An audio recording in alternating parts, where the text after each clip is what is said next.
sticklers who are in the United States, typically the protocol for flags is that the U.S. flag is always on the right side.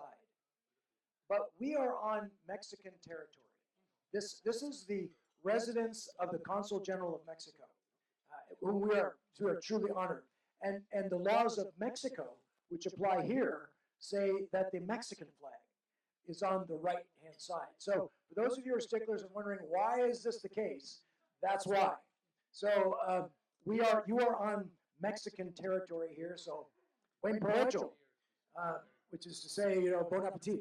But anyway, the other administrative announcement I wanted to make was that we are recording the session, the moderated discussion. This part of the moderated discussion portion of the program. The Q&A afterwards will not be recorded. And the idea there is that Ambassador González Gutiérrez can be more forthright in those responses. So please sharpen up your questions. If there's anybody that can take it, it's Ambassador González Gutiérrez. So this is, but we are so honored to do that. And to introduce our speakers today, please join me with a very warm welcome for our chairwoman, Maria Contreras-Sweet. Yeah.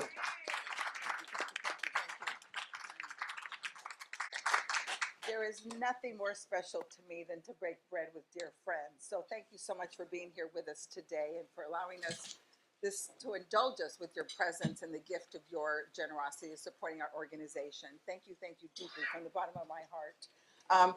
This place is very, very special to me because I think many of you already know my story, so I don't need to repeat it. But I was born in Guadalajara, Jalisco, Mexico, and I came here at the age of 5. And I loved that every time, we didn't have Google in those days. And so when I actually write my grandmother, she always said, remember when you get to the States that there'll be something very special in store for you, that someday you'll be able to even serve as a secretary and maybe work in an office.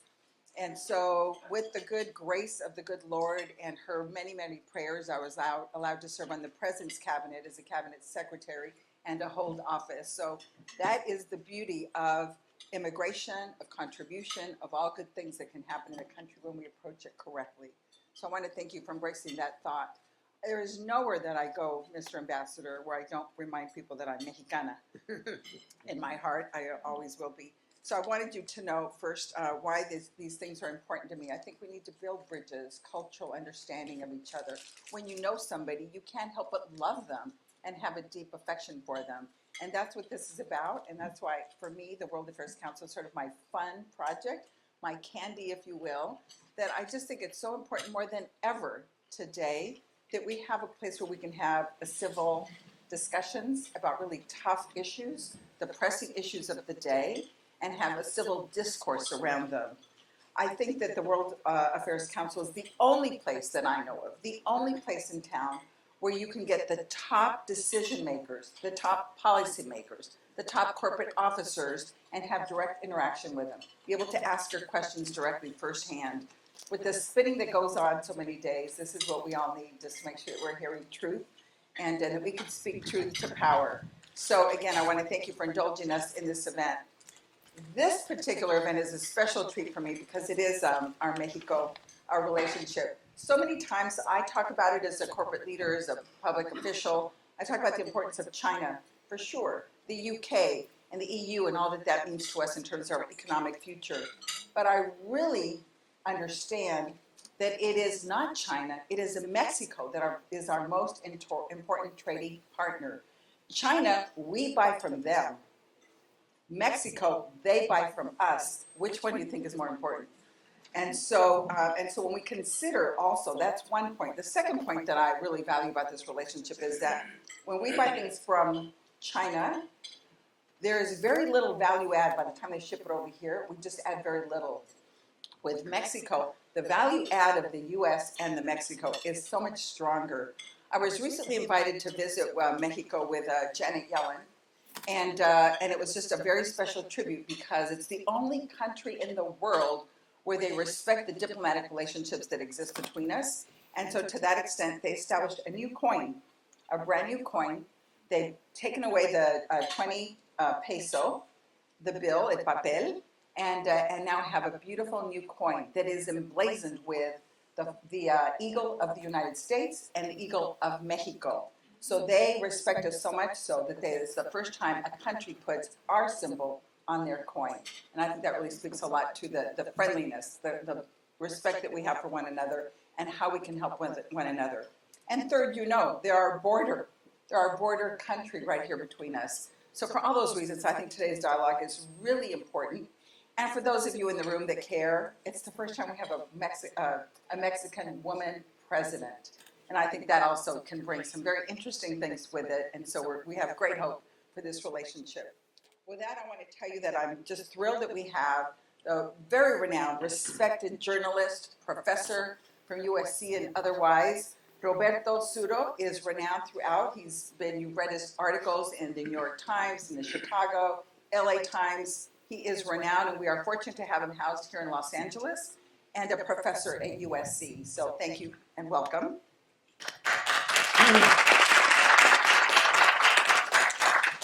And secondly, I'm not sure if Alina is here in the room, but Alina, thank you so much for your warm hospitality, for allowing us to break bread with you, inviting us into your home. That's something that is very much comes from our culture, and so I can't tell you how much I love that you were willing to open up your home and allow us in on this gorgeous day. And in prior conversations, Alina said, she said something about the relationship and the power of the woman.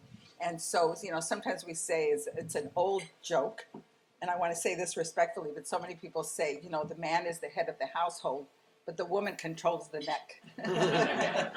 And so certainly Alina just exercises a lot of her abilities to make sure that this operation works well and that we are successful in our diplomatic relationships. So we thank you so much for your hospitality once again. And finally, I think you all know, Los Angeles is the harbinger of things to come. It is the place where ideas emanate. We have the first, the second, and the fourth most important port in the country. We have the most academic institutions, regardless of Massachusetts says. We have Hollywood. We have the agriculture community. We have the innovation. We have more entrepreneurs here than people tell us that they have in Silicon Valley. They come here. You go to, with all due respect, you go to UCLA, and I want to tell you, it is a hotbed of entrepreneurship, of innovation, of things that scale and change the world. And that's why we have changed our tagline at the Los Angeles World Affairs Council to say we are the stage for ideas that can change the world. That is Los Angeles. So the ambassador, first of all, you know that most of them are consul generals. He has the status of ambassador because of the import of this place, Los Angeles. He had an experience in San Diego, in Sacramento, San Francisco, and of course, Washington, D.C. And so we're so honored now that he has now been elevated to the most important consul general office in the country, and that is Los Angeles, again, for the reasons that I enumerated. So ladies and gentlemen, you're in for a treat. Thank you so much for joining us. Doctor, Embajador, bienvenido, gracias. So I guess we're in your property, so you're welcome, guys. Thank you very much. Thank you so much, and please proceed with the program. Ladies and gentlemen.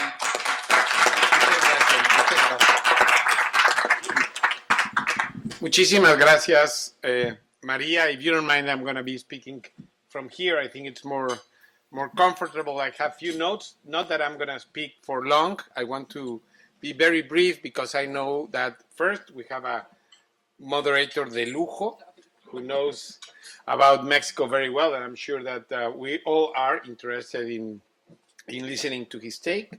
But also because I know that all of you know Mexico, have opinions about that, and we are as interested as you are in listening to your comments and your questions and your concerns about Mexico. I want to start with two logistical details. One, I didn't introduce my colleagues from the Mexican consulate, where I'm joined by Luis Ángel Castañeda, who's the Consul for Political Affairs, and Jacobo Hernandez, the Consul for Economic Affairs. I would like to make sure that every one of you takes our cards before you leave, because we want to make sure that this is like a kickoff of a constant contact between you and us. Yadira, Marisa, several of my colleagues are here, and I thank all of them for their support to make this possible. The other logistical thing I want to detail, that I want to mention, is that I want to recognize my colleague, the Deputy Consul General, Song Hwang Kwon of the Consulate of Korea. Thank you very much for joining us. Please say hi to Jong Won Kim, the Consul General. And please don't judge me. I'm the only one drinking beer. But this is a very good beer in case anyone, I thought that it was important so that I could encourage anybody wanting to drink Mexican beer to feel free. So in order to be brief, I'm just going to make 5 points as a kickoff of our discussion. The first thing is a continuation of what Maria was saying.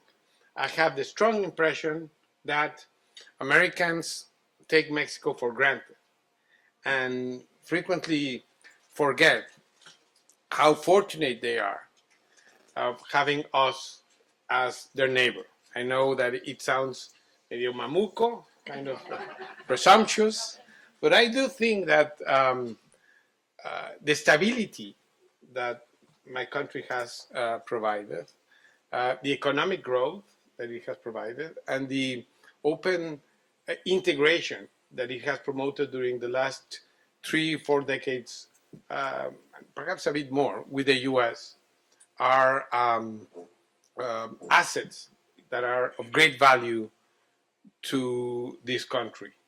You know, in Latin America, there is no other country that has seen a peaceful transition of power every 6 years, as Mexico has seen since 1936. And there is no other country in Latin America where the military have not run the country like in Mexico has happened. We have had civil governments since 1942, uninterrupted. I think that's something obviously to celebrate by us Mexicans, but I think that it's something that we should never forget, because no matter what you hear, particularly during electoral times, the Southern Front is very silent, to a great extent thanks to the stability of Mexico. My second point has to do with this continuity of a progressive government now headed by Claudia Sheinbaum. For us, it's very relevant, very, again, something to celebrate, the fact that we just inaugurated the first female president in Mexico a month ago, or less than a month ago. She is a woman who spent time in the US. She spent time in Berkeley a couple of years. She's a scientist. She is someone known for taking decisions on the basis of empirical evidence. She wants to be known as a president who's very friendly to science and collegial decisions. She's known for that. Previously, she was the mayor of Mexico City. She's the very first president who comes from the left in Mexico without ever belonging to the PRI. She, from the very first moment she left the university college, she belonged to left-wing parties that 40, 30 years ago were rather ceremonial, didn't have power. And she saw the transformation of those parties, she saw the transformation of those movements, always from the left. To my very humble opinion, that's perhaps the most important contribution of the Lopez, or one of the most important contributions of the Lopez Obrador government, which was to make the outsiders becoming the insiders. It sounds strange, but in Mexico, we were used to have one party for 70 years. And then came the PAN.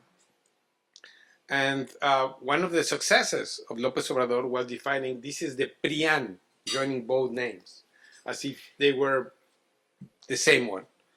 And by doing that, and by objecting to the results in 2012 and 2018 and until he won in 2024, he was underlining the fact that they were different from the ones that were in power. And a great advantage of his victory was to make us more like a normal democratic country in which elections decided who governed and that everyone had the opportunity to govern without feeling always being ostracized and always being on the margins. If you add to that, that on the basis of what we have seen during the last 6 or 7 years, during the last 6 years, what we have seen is a government that comes from the left, yes, a government that focuses on fighting the very bad income distribution that we experience in Mexico, but we also see a government that is concerned with fiscal stability.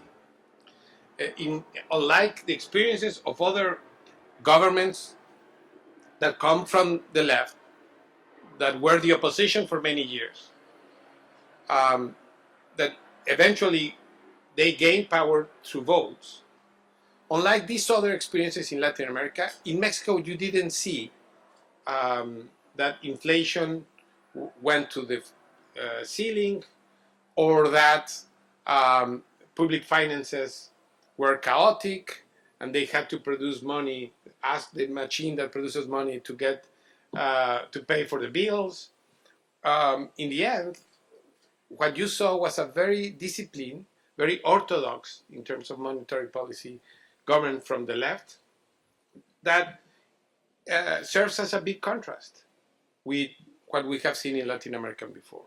And if I may add, I think that one of the reasons they were very successful with these new elections in 2024 was the fact that from the very beginning, López Obrador said explicitly, I am not like other left leaders coming from the left in Latin America.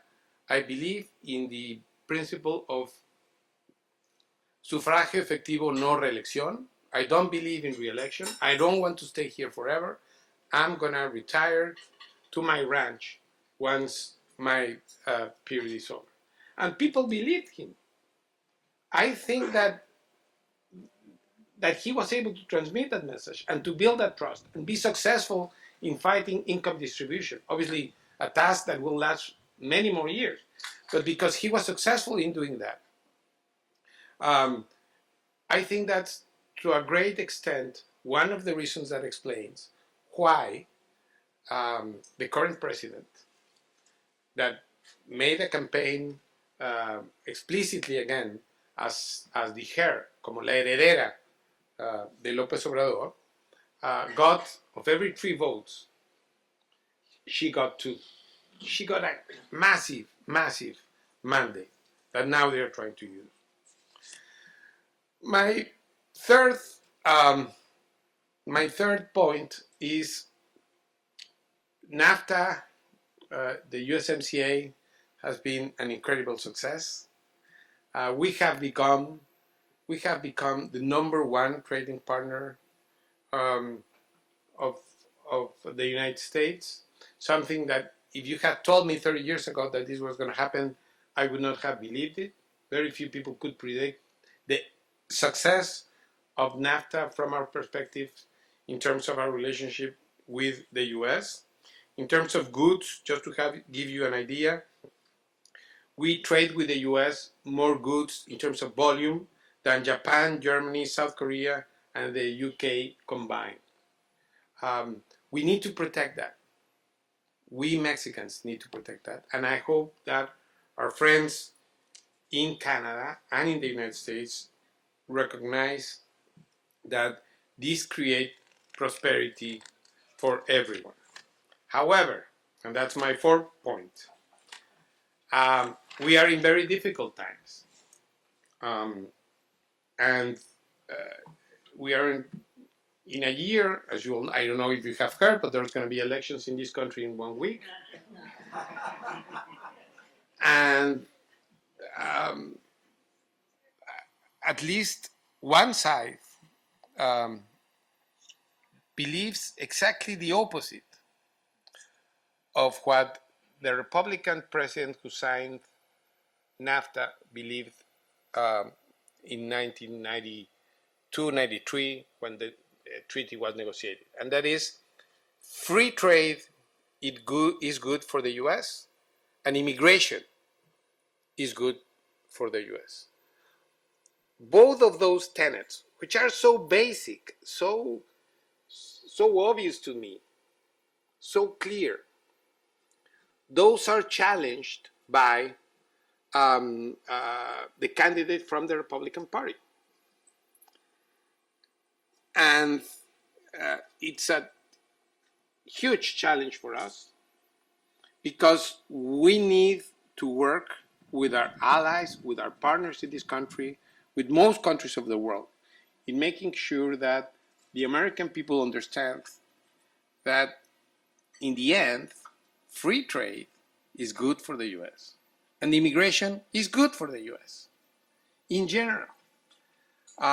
Unfortunately, this has been so important in the platform of the Republican Party that now we see, like the rest of the world, how those basic tenets, in which, in my opinion, again, President Bush was completely right, just as President Reagan was right. Those basic tenets are making a lot of noise in the opposite party. And they are also considering protectionist measures. And they're also concerned about the long-term benefits of immigration that we had never seen before. And it's going to be a huge challenge in our bilateral relations in the near future, regardless of who wins a week from now, to make sure that reality is not completely divorced from the rhetorical picture that we see in every election cycles for the last three, when talking about free trade, migration, and the relations with Mexico. That has a very important consequence for Mexicans living in this country. The fact that reality seems, at least in my opinion, completely divorced or heavily divorced from the rhetoric that we hear during elections have one of the big consequences that this has brought to us is the fact that immigrants have been demonized. And I know that we live in California. California is at the vanguard of states that wants to help immigrants integrate into society, unlike what was happening 30 years ago. But in the rest of the country, this rhetoric has truly have an effect in the quality of life of immigrants, mostly Mexicans, in this country. And that is a great concern to us.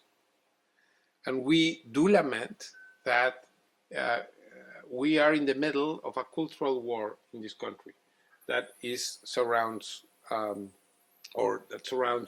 the debate about Mexico and the debate of immigration, because it affects directly the well-being of our nationals. And that takes me to my final point. And that is, there are many challenges that we have to face into the future. Those are the responsibility of Mexicans living in Mexico. But they have to do with the US, all of them. One first challenge is the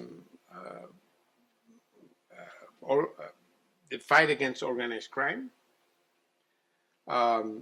We have seen a constant reduction in the rate of homicides in Mexico that unfortunately is not well covered by the US media or the Mexican media for that fact, because organized crime uses the media to intimidate its opponents and to create fear among Mexican communities in certain states of the country.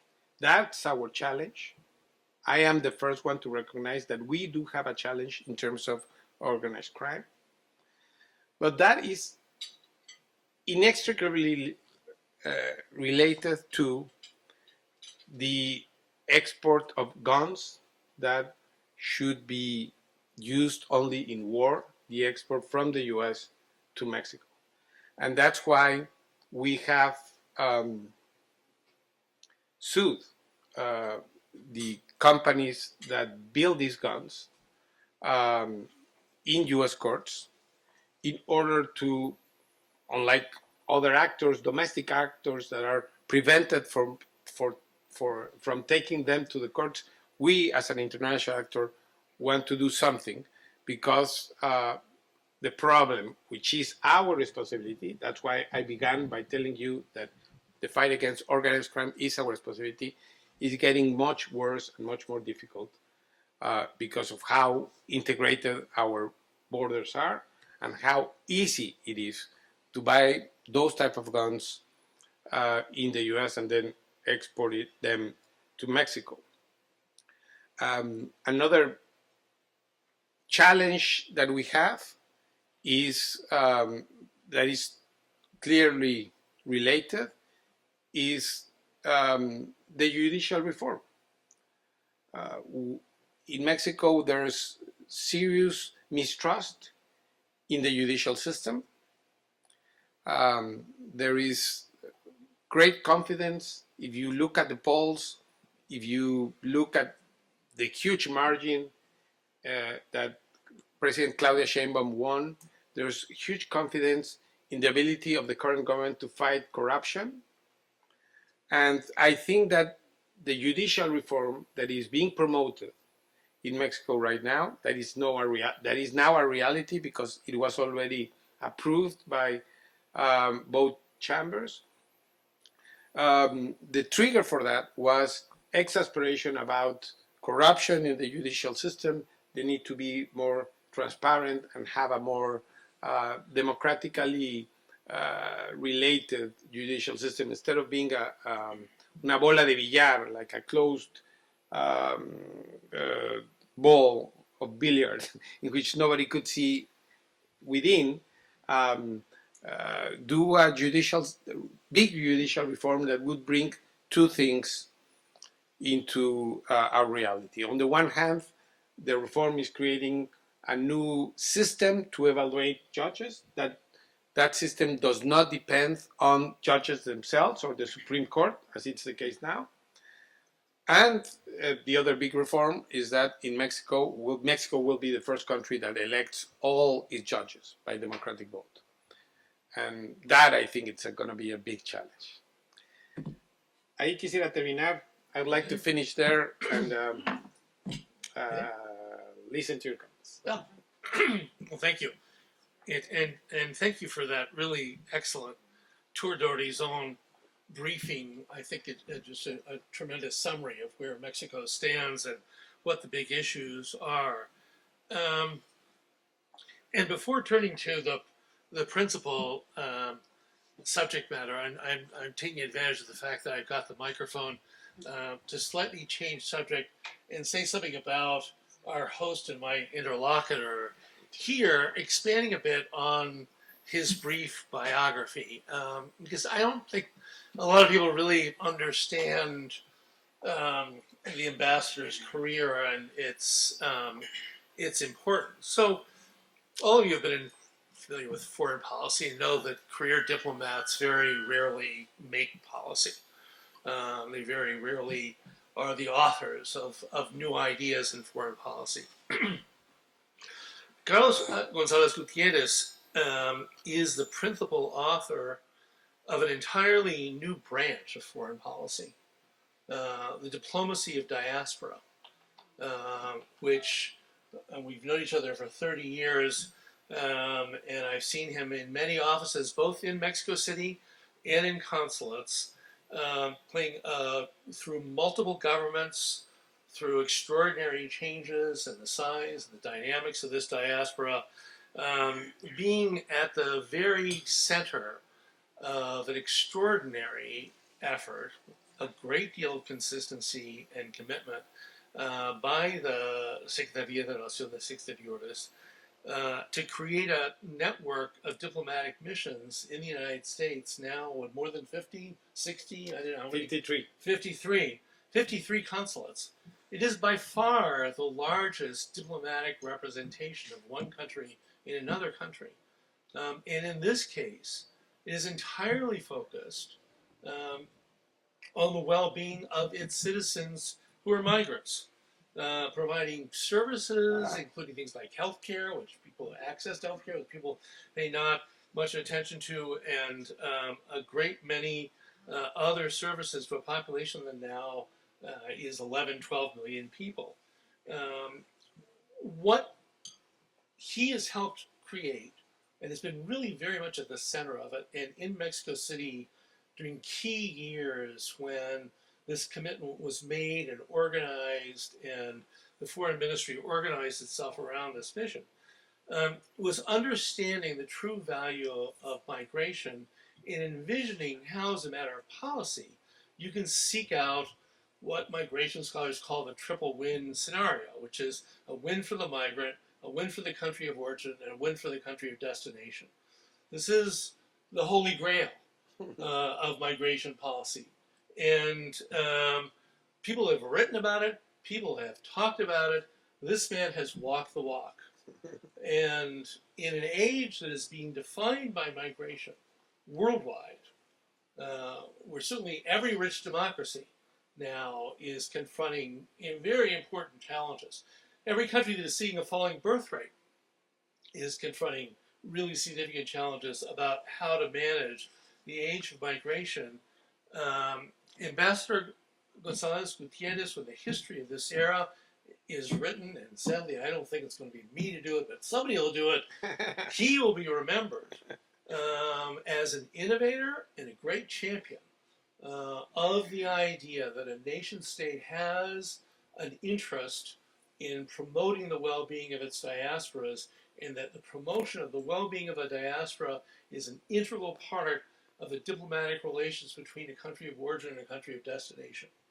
So that's whose house we're in, in case you didn't know it. Really, really quite singular. Now he's gonna destroy my points and my arguments. No, I get anxious and nervous. No, I've gotten old. That was the old me.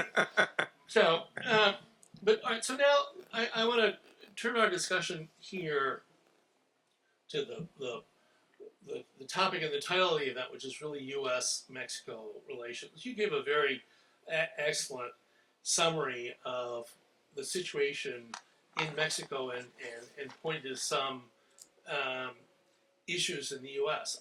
The only way I would modify your depiction of what is happening in the United States is to say that even a Democratic administration is going to view the border and the nature of enforcement, the nature of migration, from a different perspective than what we've seen in previous Democratic administrations. And I think that's clear. And we know with this administration, presumably if there was a Harris administration, the move towards industrial policy, government involvement in the economy, government efforts to direct the economy, direct government investment in certain kinds of economic development is likely to continue. And that may well have some spillover into the area of trade. And the era of free trade, the way we knew it in the 90s and the aughts, seems to be well past, regardless of who's president. But let me put this framing thought before you and the audience. We were talking about this a little bit before lunch. I mean, since from the time of the U.S. and Mexico War in the 1840s through to the end of the 20th century, the typical way of assessing this relationship was enormously asymmetrical. The U.S. had all the power and was dictating terms to Mexico, was certainly one point of view. In the last 20 years, and particularly in the last 10 years, and especially in the last 7 to 8 years, that has fundamentally changed for two reasons that you highlighted. One, trade.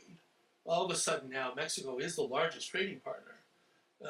And so the integration economically and the complexity of the interaction is such that the United States can't exercise asymmetrical power over a country that is so importantly a partner.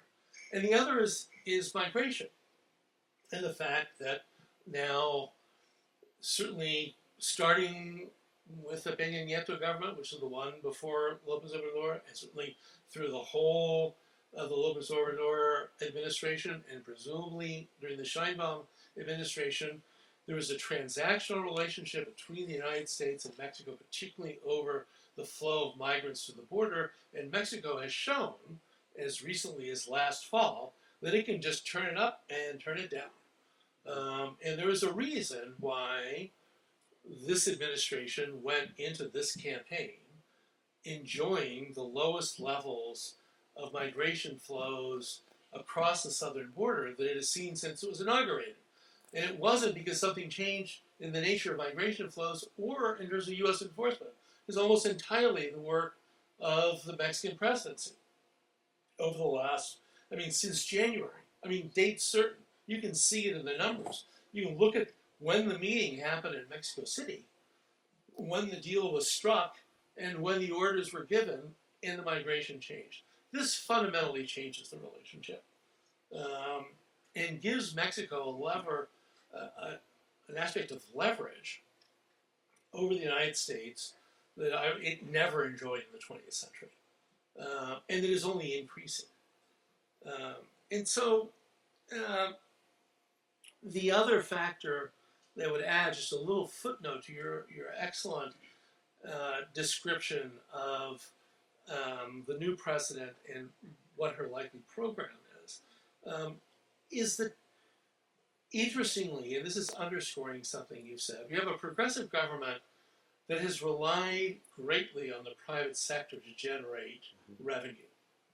Right? So this is not the old left-right terminology, I think, has been obliterated thanks to Mexico, and it's something that we owe an enormous debt of gratitude to the Morena movement for having finally dispatched the idea that Latin American politicians can be put in baskets which somehow fit right and left. This is a progressive government that, as I said, relies on the private sector, needs private sector to generate revenue, and needs foreign direct investment, and needs trade with the United States in order to meet its revenue targets, which are increasing in order to meet its progressive goals.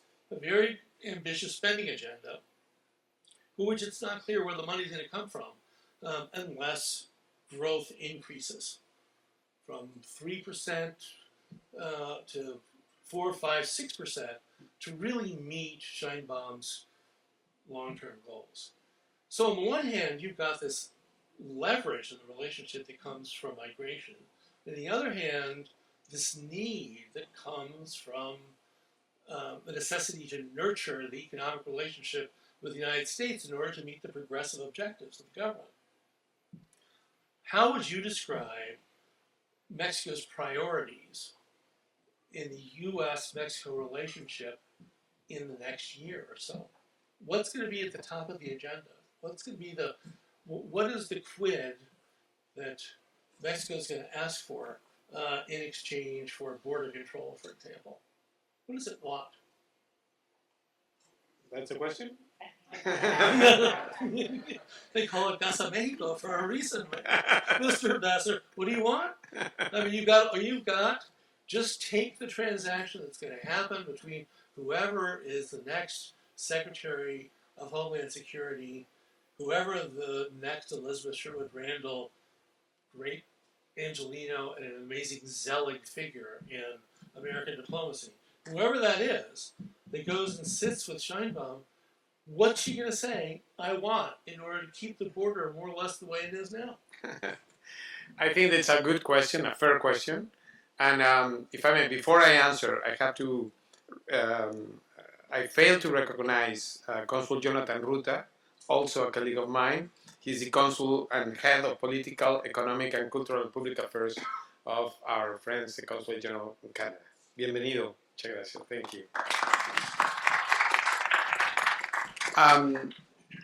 I think that I think that it's a very fair question because Mexicans sometimes in the past we have failed to be clear with the U.S., the country with whom we have 80% of our trade relations. 80% of all our exports and 80% of all our imports come from the U.S. And perhaps because of historical reasons, sometimes we fail to be clear and we ask people to read between the lines. Fortunately, that has been changing in the last few governments and will continue to change so that we could speak more in terms of what's our interests vis-a-vis the United States and be clear about that publicly and privately.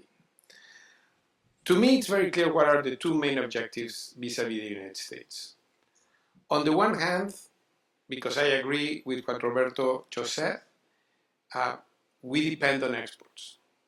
Like very few other countries in the world, the degree to which we depend on our exports, because trade, international trade is the engine of our economic model, we need access to this market. For many years, we thought that we could be self-sufficient. Unfortunately, NAFTA showed us that we were paying a huge price in terms of opportunity by not taking advantage of being the neighbor to the largest market in the world. So that's number one top priority. And number two top priority, perhaps at the same level, is we need to end with this fantasy, this illusion of impermanence in which many people in this country live, thinking that Mexicans who are undocumented in the US are gonna return to Mexico or go back after a certain time, and therefore they could ignore the reality. As a matter of fact, there are 11 million Mexican-born immigrants in this country, and of those, approximately 6 are undocumented. And on average, they have been living between 15 and 20 years in this country as undocumented people.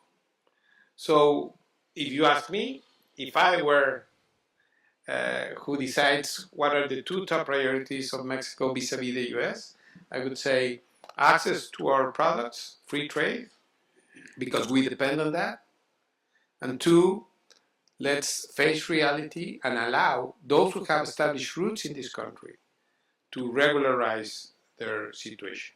If you think that we have a diaspora of 35 million people of Mexican descent living in the US, 35 million people, either born in Mexico or the children of Mexican immigrants, it's a huge, enormous population, huge exodus. And we are the big loser in this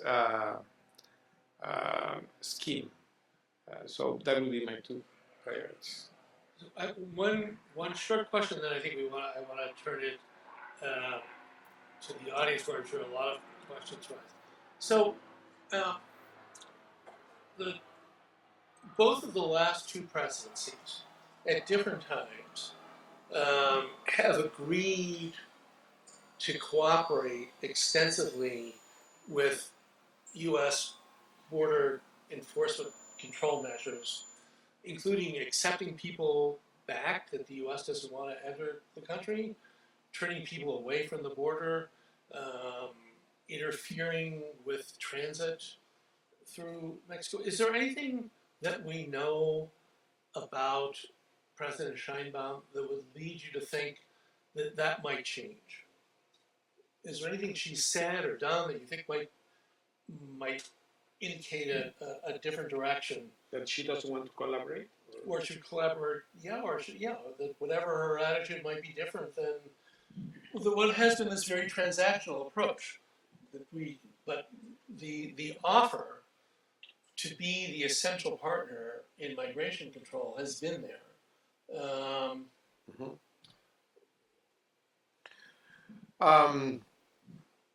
First, let me start with una autocrítica, critique to the Mexican government, and more than the Mexican government, to the way, the political culture in Mexico that does not allow us to see immigration as how it should be seen, and that is as a public good. We don't see immigration as a public good in Mexico. We are used to see immigration as a matter of rights, no? Human rights, and that's very important. That's on the top of our policies regarding immigration, protecting the rights of migrants. And there are historical reasons why. We have been the homeland, the country of origin of millions of Mexicans during the last 3-4 decades that have decided to move for good to the United States. And beyond those 4 decades, you could say that it is almost uninterrupted flow of migrants starting towards the end of the 19th century up to now, almost uninterrupted. What we have seen during the last 10 years is that we are running out of Mexicans to export. That the number of Mexicans migrating is going down, sometimes significantly reduced, or in other times maintaining more or less flat, because of demographic reasons. We are no longer a country whose average age is 24, 22, 23 years old. Our average age is 34, 35 years old. When you are 35 years old, you don't migrate as easily as you used to do when you were thinking if you were 24. Also, there has been prosperity in Mexico. Go to Mexico City, go to La Condesa, you will see that there's a very strong middle class. Not only in Mexico City and La Condesa, in Guadalajara, in Monterrey, most parts of travel to Europe and see how many Mexicans are international tourists now. So there's less need to migrate. But we kept on this paradigm of thinking migration as a matter of we are the country that exports people, we need to defend Mexicans abroad, and we need to protect the rights of migrants that come to this country and that only use us as a transit route into the United States. And when I say that we fail to recognize that immigration is a public good, it's because Mexico, like the United States, has a responsibility to administer, quote unquote, administer this public good in a transparent and democratic way, because we are a plural and democratic country. We are not used to talk about immigration issues in front of our public opinion in terms of interests. What is our interests? We are competing with the United States in terms of skilled labor. And we are going to lose because this is the largest market in the world. So what do we need to do to bring the skilled labor that we need? The first thing we need to do is to be clear and to be open and to recognize that we want to attract migrants into Mexico. The other thing that we need to do is to be very clear that, like every other country in the world, we need to administer our borders in a more efficient way. And I'm not only talking about our southern border, but also the northern border. If you go to San Isidro by car, you won't be stopped.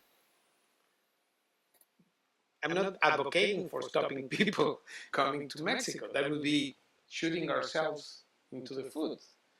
but we need to share information in a much more aggressive way and modern way with the US in terms of the people who are entering our countries.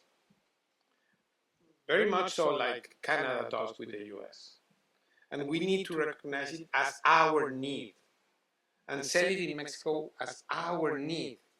That is what I think is gonna force, quote unquote, force or limit the options that President Sheinbaum and future presidents of Mexico will have in terms of collaborating or not collaborating. No, in this area, we need to collaborate. We need to collaborate not only in terms of how do we all control North American borders, but also we need to collaborate in terms of how much do we need to spend as aid in the regions of the countries that are the homelands of the current migrants. Fortunately, Mexico is less and less so, although the southern part of my country is still an important source of migrants to the US. But Central America and the Central and the Caribbean region in general is an area that will need strong collaboration between North American partners. Thank you. Okay, well, let's conclude that part of the program, and now you can be semi-incognito.